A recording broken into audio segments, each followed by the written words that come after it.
ஓயா திட்டத்தினால் 400 ஏக்கருக்கும் மேற்பட்ட விவசாய மற்றும் குடியிருப்பு நிலங்கள் நீரில் மூழ்கும் அபாய நிலை. பிரான்சில் தமிழர்கள் செறிந்து வாழும் பகுதியில் வாழ்வெட்டு சம்பவம், ஒருவர் உயிரிழப்பு. முன்னாள் அமைச்சர் கெஹலிய ரம்புக்வெலவின் உறவினரான பண்டார ரம்புக்வெல கைது செய்யப்பட்டுள்ளார். யாழ் பாதுகாப்பு படை தலைமையகம் அகற்றப்பட மாட்டாது, பாதுகாப்பு அமைச்சு அறிவிப்பு. வேலைவாய்ப்பு மோசடிகளை தடுக்க புதிய வியூகம் அமைத்த வேலைவாய்ப்பு பணியகம். எகிரிய வேகத்தில் இறங்கிய தங்கத்தின் விலை 12 ரூபாயால் குறைந்தது. சிராந்தி ராஜபக்சவை நிதி மோசடி விசாரணை பிரிவில் முன்னிலையாகுமாறு அழைப்பாணை. மின்சார சபையை கலைப்பதற்கான இறுதிக்கட்ட பணிகள் தீவிரம். இந்திய பொருட்களுக்கான வரியை குறைத்த அமெரிக்க ஜனாதிபதி. தொடர்பான விரிவான செய்திகள்.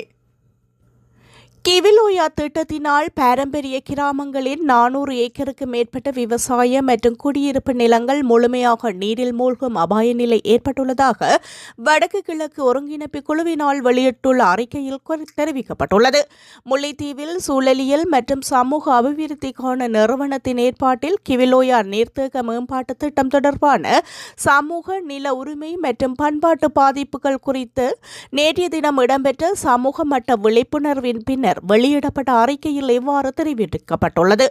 கட்டமைக்கப்பட்ட இன அழிப்பின் தொடர்ச்சியாக கிவிலோயா நீர்த்தேக்க மேம்பாட்டு திட்டம் இலங்கையின் தற்போதைய அரசாங்கம் சிறுபான்மையின மக்களின் பாதுகாப்பு, இயற்கை வளங்களின் பாதுகாப்பு மற்றும் சமத்துவமான அபிவிருத்தி என்பவற்றை தனது கொள்கை உறுதிமொழிகளாக முன்வைத்து ஆட்சி பொறுப்பேற்றுள்ளது. இருப்பினும் நாட்டின் அபிவிருத்தி என்ற பெயரில் வடக்கு மாகாணத்தில் குறிப்பாக முல்லைத்தீவு மற்றும் வவுனியா மாவட்டங்களை மையமாக கொண்டு முன்னெடுக்கப்பட்ட கிவிலோயா நீர்த்தேக்க மேம்பாட்டு திட்டம் மேற்கூறிய உறுதிமொழிகளுக்கு முரணானதாக அமைந்துள்ளமை குறித்து ஆழ்ந்த கவலையையும் கண்டனத்தையும் தெரிவிக்க வேண்டிய நிலையில் உள்ளோம்.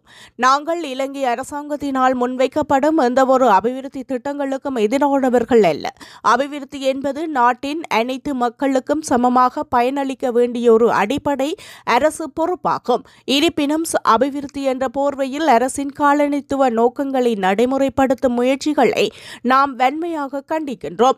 வடக்கு மாகாணத்தின் முல்லைத்தீவு மற்றும் வவுனியா மாவட்டங்களில் காணி இல்லாத தமிழ் மற்றும் முஸ்லிம் மக்கள் பெருமளவில் வாழ்ந்து வருகின்றனர். இத்தகைய சூழலில் இம்மக்களை அபிவிருத்தி திட்டங்களின் முன்னுரிமைகளுடன் இணைத்து அவர்களின் வாழ்வாதார நிலைமைகளை உயர்த்துவதற்கான முயற்சிகளை மேற்கொள்ள வேண்டியது அரசாங்கம். அதனை விடுத்து வெளிப்பிரதேசங்களில் இருந்து மக்களை கொண்டு வந்து இப்பிரதேசங்களில் குடியேற்றும் செயற்பாடுகளை முன்னெடுப்பது கவலைக்குரியதாக உள்ளது. இவ்வாறான குடியேற்றங்கள் தேவையற்ற அரசியல், கலாச்சார மற்றும் சமூக தாக்கங்களை ஏற்படுத்தும் என்பதை அரசு கவனத்தில் கொள்ள வேண்டும். யாழ்ப்பாணத்தில் அமைந்துள்ள பாதுகாப்பு படை தலைமையகத்தை அங்கிருந்து அகற்றும் திட்டம் எதுவும் அரசாங்கத்திடம் இல்லை என பாதுகாப்பு அமைச்சு உத்தியோகபூர்வமாக அறிவித்துள்ளது. இது தொடர்பாக பாதுகாப்பு செயலாளர் ஓய்வு பெற்ற ஏர் வைஷல் மாஸ்டர் சம்பத் தூயகொந்தா விடுத்துள்ள முக்கிய விளக்கங்கள் வருமாறு. யாழ் தலைமையகம் அகற்றப்படவுள்ளதாக சமூக வலைத்தளங்களிலும் சில ஊடகங்களிலும் பரவி வரும் தகவல்கள் முற்றிலும் ஆதாரமற்றவை மற்றும் புனையப்பட்டவை என அவர் தெரிவித்துள்ளார். இவ்வாறான உணர்திறன் மிக்க வதந்திகளை பரப்புவோர் பொதுமக்களிடையே தேவையற்ற அச்சத்தை உருவாக்குவதாகவும் அவர் சுட்டிக்காட்டியுள்ளார். அரசியல் நிகழ்ச்சி நிரல்களுக்காக இத்தகைய போலி பிரச்சாரங்களை மேற்கொள்பவர்களை வன்மையாக கண்டிப்பதாக தெரிவித்த பாதுகாப்பு செயலாளர் தவறான தகவல்களை பரப்புபவர்களுக்கு எதிராக கடுமையான சட்ட நடவடிக்கை எடுக்கப்படும் என்றும் எச்சரித்துள்ளார். நாட்டின் பாதுகாப்பு சூழலை ஆரோக்கியமற்றதாக மாற்ற முயலும் இத்தகைய முயற்சிகளுக்கு பொதுமக்கள் செவிசாய்க்க வேண்டாம் எனவும் பாதுகாப்பு அமைச்சு கேட்டுக் கொண்டுள்ளது. தமிழர்கள் செறிந்து வாழும் பிரான்சின் பொபிஜி பகுதியில் நேற்று இடம்பெற்ற வாழ்வெட்டு தாக்குதலில் நபர் ஒருவர் கொல்லப்பட்ட சம்பவம் அங்கு பெரும் பரபரப்பையும் அதிர்ச்சியையும் ஏற்படுத்தியுள்ளது. நேற்று அதிகாலை 5:20 மணியளவில் பல்கலைக்கழகத்துக்கு அருகிலுள்ள கன்வென்ஷன் வீதியில் இந்த தாக்குதல் இடம்பெற்றுள்ளது. தகவல் அறிந்த தீயணைப்பு படையினர், போலீசார் மற்றும் மருத்துவ குழுவினர் சம்பவ இடத்திற்கு விரைந்த போது குறித்த நபர் பலத்த வெட்டு காயங்களுடன் இரத்த வெள்ளத்தில் உயிருக்கு போராடி கொண்டிருந்ததை கண்டுள்ளனர். அவரை உடனடியாக மருத்துவமனைக்கு கொண்டு செல்ல முயற்சித்த போதிலும் சிகிச்சை பயனின்றி அவர் உயிரிழந்துள்ளார். மிக நீண்ட வாளொன்றினால் இந்த தாக்குதல் நடத்தப்பட்டிருக்கலாம் என போலீசார் சந்தேகிக்கின்றனர். உயிரிழந்தவரின் உடலில் மிகவும் ஆழமான வெட்டுக்காயங்கள் காணப்பட்டதாக தெரிவிக்கப்படுகின்றது.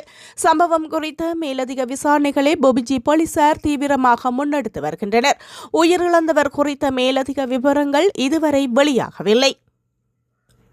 சமூக வலைதளங்கள் மற்றும் ஏனைய வழிகளூடாக வெளிநாட்டு வேலைவாய்ப்பை எதிர்பார்ப்போர் ஆட்கடத்தல் மற்றும் பல்வேறு மோசடிகளில் சிக்குவது அதிகரித்துள்ளதாக இலங்கை வெளிநாட்டு வேலைவாய்ப்பு பணியகம் தெரிவித்துள்ளது. இதன் காரணமாக ஆட்கடத்தலுக்கு எதிரான சட்டம், இலங்கை வெளிநாட்டு வேலைவாய்ப்பு பணியக சட்டம் மற்றும் விசாரணைகள் தொடர்பாக போலீஸ் அதிகாரிகளுக்கு விழிப்புணர்வு வழங்கும் வேலைத்திட்டங்களை முன்னெடுக்க அந்த பணியகம் தீர்மானித்துள்ளது. இதன் முதற்கட்ட வேலைத்திட்டம் அண்மையில் அனுராதபுரம் மாவட்ட செயலக கேட்போர் கூடத்தில் வெற்றிகரமாக நடத்தப்பட்டதாக அறிவிக்கப்பட்டுள்ளது.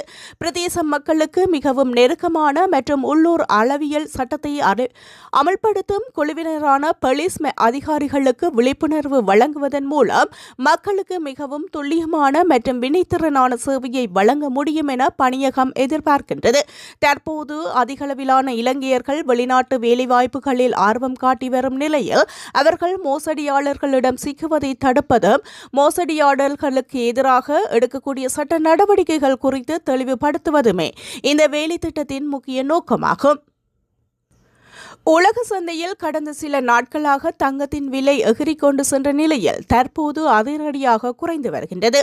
உலக சந்தையில் தங்கத்தின் விலை கடந்த வெள்ளிக்கிழமையுடன் ஒப்பிடுகையில் சுமார் 200 அமெரிக்க டாலரால் வீழ்ச்சியடைந்துள்ளது.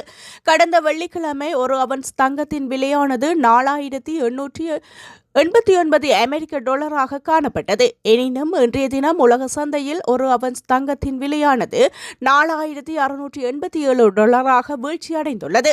அதற்கு நிகராக இலங்கையிலும் தங்கத்தின் விலை தொடர்ந்தும் பாரியளவில் வீழ்ச்சியடைந்து வருகின்றது. கொழும்பு செட்டியார் தெருவின் இன்றைய தங்க விற்பனை நிலவரப்படி ஒரு பவுன் தங்கத்தின் விலை 12 ரூபாய் வரை குறைந்துள்ளதாக தெரிவிக்கப்பட்டுள்ளது. அதற்கமைய இன்று 22 கேரட் பவுன் ஒன்று 3,38,600 ரூபாவிற்கு விற்பனை செய்யப்பட்டுள்ளமையும் குறிப்பிடத்தக்கது. அதே நேரம் 24 கேரட் தங்கத்தின் விலை 3,68,000 ரூபாவாக விற்பனை செய்யப்பட்டுள்ளமையும் குறிப்பிடத்தக்கது. முன்னாள் அமைச்சர் கெஹிலிய ரம்புக்வெல்லவின் உறவினரான பண்டார ரம்புக்வெல்ல பணச்செலவை குற்றச்சாட்டில் கைது செய்யப்பட்டுள்ளார். இளஞ்சம் அல்லது ஊழல் குற்றச்சாட்டுகளை விசாரணை செய்யும் ஆணைக்குழுவின் அதிகாரிகளால் இன்று காலை அவர் கைது செய்யப்பட்டுள்ளதாக தெரிவிக்கப்படுகிறது. இலங்கை மின்சார சபையை மறுசீரமைக்கும் வேலை திட்டம் தற்போது இறுதிக்கட்டத்தை எட்டியுள்ளது. அதற்கமைய இந்த மாத இறுதிக்குள் இலங்கை மின்சார சபையை கலைப்பது குறித்த உத்தியோகபூர்வ அறிவிப்பு வெளியிடப்பட உள்ளதாக தெரிவிக்கப்படுகின்றது. இலங்கை மின்சார சபையை மறுசீரமைக்கும் பணி 5 கட்டங்களாக முன்னெடுக்கப்படுவதுடன் அவற்றில் 4 கட்டங்கள் ஏற்கனவே வெற்றிகரமாக நிறைவு செய்யப்பட்டுள்ளன.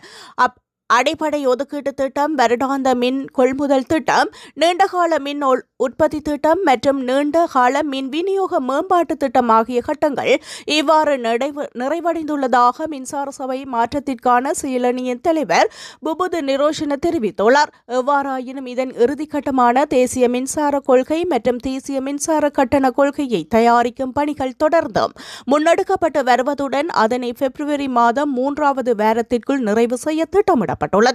அதன்படி பிப்ரவரி மாத இறுதிக்குள் இலங்கை மின்சார சபையை கலைப்பதற்கான திகதி உத்தியோகபூர்வமாக அறிவிக்கப்படும். இந்த மறுசீரமைப்பு வேலை திட்டத்தின் கீழ் விரும்ப ஓய்வு பெற விண்ணப்பித்தவர்களுக்கு இழப்பீடு வழங்கும் நடவடிக்கைகளுக்கு இதற்கமைய மேற்கொள்ளப்பட உள்ளன. மின்சார சபையின் 2173 ஊழியர்கள் விருப்ப ஓய்வு பெற விண்ணப்பித்திருந்தவுடன் அவர்களில் 20 பேர் தமது விண்ணப்பங்களை மீள பெற்றுக்கொள்ள தீர்மானித்துள்ளனர். முன்னாள் ஜனாதிபதி மஹிந்த ராஜபக்சவின் மனைவி சிரந்தி ராஜபக்சவை காவல்துறை நிதி மோசடி விசாரணை பிரிவில் இன்று முன்னிலையாகுமாறு அழைப்பாணை விடுக்கப்பட்டுள்ளது. சிறிலிய சவிய வேலை திட்டம் தொடர்பில் வாக்குமூலம் வழங்குவதற்காக சிரந்தி ராஜபக்சவை கடந்த 27ஆம் திகதி நிதி மோசடி விசாரணை பிரிவில் முன்னிலையாகுமாறு அறிவிக்கப்பட்டிருந்தது. இருப்பினும் அங்கு முன்னிலையாக 2 வார கால அவகாசம் வழங்கப்பட வேண்டும் என அவர் தனது சட்டத்தரணியூடாக கோரிக்கை விடுத்திருந்தார். இந்த நிலையில் நிதி குற்ற விசாரணை பிரிவில் இன்று முன்னிலையாகுமாறு அவருக்கு அழைப்பாணை விடுக்கப்பட்டுள்ளது. அத்துடன் நாடாளுமன்ற உறுப்பினர் நாமல் ராஜபக்சவை இன்று குற்றப்புலனாய்வு திணைக்களத்தில் முன்னிலையாகுமாறு அழைப்பாணை விடுக்கப்பட்டுள்ளமையும் குறிப்பிடத்தக்கது. 40 வருடங்களின் பின்னர் மீண்டும் இலங்கை வங்கி யாழ்ப்பாண தலைமையகத்தில் கிளையில் சர்வதேச பிரிவானது ஆரம்பிக்கப்பட்டுள்ளது. இதன் மூலம் வாடிக்கையாளர்கள் தமது சேவைகளை இலகுவாகவும் விரைவாகவும் பெறக்கூடிய வாய்ப்பு ஏற்பட்டுள்ளது என இலங்கை வங்கியின் யாழ் தலைமையக காரியாலய முகாமையாளர் நே சுஜந்தா தெரிவித்துள்ளார். இந்திய பிரதமர் நரேந்திர மோடியுடன் வர்த்தக ஒப்பந்தம் ஒன்றிற்கு தான் இணக்கம் தெரிவித்துள்ளதாக அமெரிக்க ஜனாதிபதி டொனால்டு டிரம்ப் தெரிவித்துள்ளார். இதன் மூலம் இந்தியாவிலிருந்து இறக்குமதி செய்யப்படும் பொருட்களுக்கான வரி விதிப்பை அமெரிக்கா 25%இருந்து 18% குறைக்கும். ட்ரூத் சோஷியல் தளத்தில் பதிவிட்டுள்ள டிரம்ப், இந்தியா தனது வர்த்தக தடைகளை 0 குறைக்கும் என்றும் ரஷ்யாவிலிருந்து எண்ணெய் வாங்குவதை நிறுத்தும் என்றும் குறிப்பிட்டுள்ளார். ரஷ்யாவிடமிருந்து எண்ணெய் வாங்குவதை நிறுத்த மறுத்ததற்காக டெல்லி மீது விதிக்கப்பட்டிருந்த கூடுதல் 25% வரி அபராதம் நீக்கப்படும். சுமார் 20 ஆண்டுகளாக அவ்வப்போது நடைபெற்று வரும் பேச்சுவார்த்தைகளின் முடிவில் இந்தியா மற்றும் ஐரோப்பிய ஒன்றியம் ஒரு மைல்கல் வர்த்தக ஒப்பந்தத்தை அறிவித்த ஒரு வாரத்திற்குள் இந்த அறிவிப்பு வெளியிடப்பட்டுள்ளது. அமெரிக்காவுடன் உடன்பாடு எட்டப்பட்டதில் தாம் மகிழ்ச்சி அடைவதாக இந்திய பிரதமர் மோடியும் தனது எக்ஸ் தளத்தில் குறிப்பிட்டுள்ளார்.